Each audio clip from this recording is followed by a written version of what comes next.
Salut la famille, bienvenue une fois de plus sur votre humble serviteur Tempo. J'espère que vous allez bien ce jour et que vous avez des choses bien. Oui la famille, si vous êtes nouveau par ici, n'oubliez pas de vous abonner, partager, commenter au maximum. Oui la famille, aujourd'hui je vais parler comme ça d'une chose qu'il faut éviter dans le domaine du business.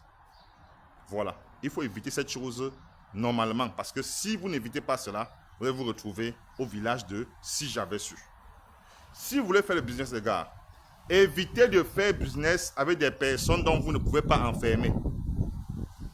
Évitez de faire business avec des personnes que vous ne pouvez pas mettre en prison, à qui vous ne pouvez pas porter, contre qui vous ne pouvez pas porter plainte.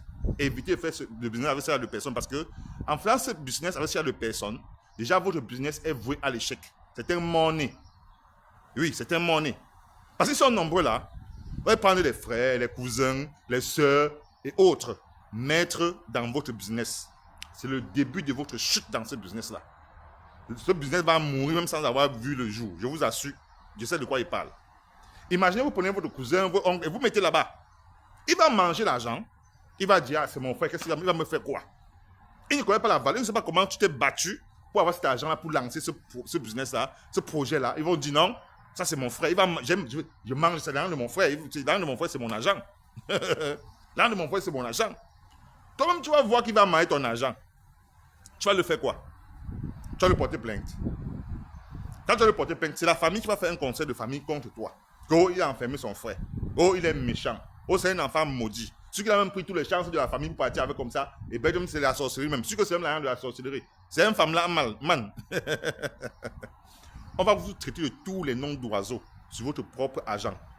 Si par hasard, vous essayez de frapper la main sur la table que stop, je veux mon argent.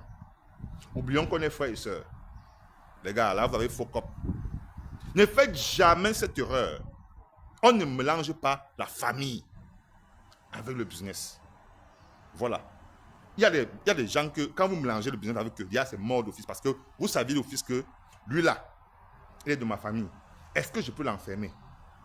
Tu l'enfermes, c'est encore toi qui vas encore dépenser pour le retirer. Oui. Et malheur à toi, si en l'enfermant là-bas quelque chose arrive, hein, tu vas porter ça sur ta tête toute ta vie. Ta conscience va te juger toute ta vie. Que c'est à cause de moi que j'avais fait que, à cause de l'argent. L'argent, c'est quoi par rapport à la vie?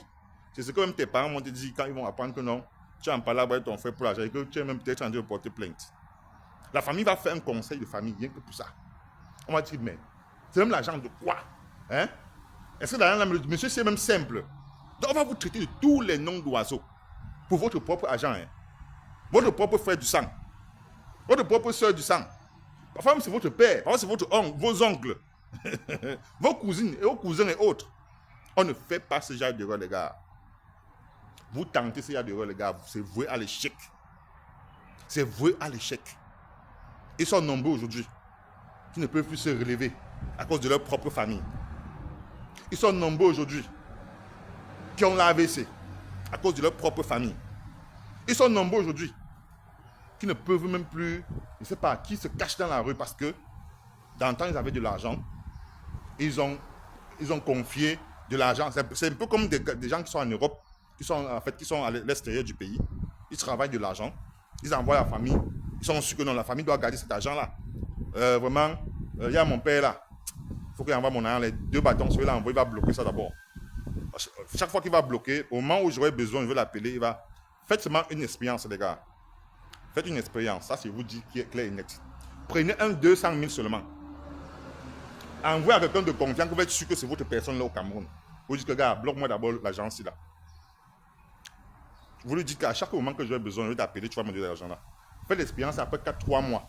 Appelez cette personne, vous dites que, gars, boum, l'argent là est prêt. C'est là que vous allez voir les vrais visages des gens que vous faites confiance là. Je dis même 200 000, même c'est beaucoup. Dites même 100 000 seulement. Alors même sur la base de 100 000 seulement que vous prenez 100 000 que pour faire le test. Mettez les 100 000 à quelqu'un de confiance que la personne est au pays. Dites que mon frère, pardon, garde l'agence là. D'ici quelques temps quand j'ai besoin. Ne lui dites même pas le temps. Dites que bloc ça avance à tout moment, je vais te contacter pour avoir cet argent là. Au moment où tu vas le contacter avec la réunion. Ouais, j'ai mis ça dans la réunion. Mais vous savez, il ne peut pas me garder sur moi comme ça là. J'ai mis dans la réunion et on va casser les caisses d'ici à la fin d'année, machin. C'est comme ça que la NAC commence. Les gars, faites attention. Je reviens avec une prochaine avec la suite de cette vidéo. À bon entendeur, shalom.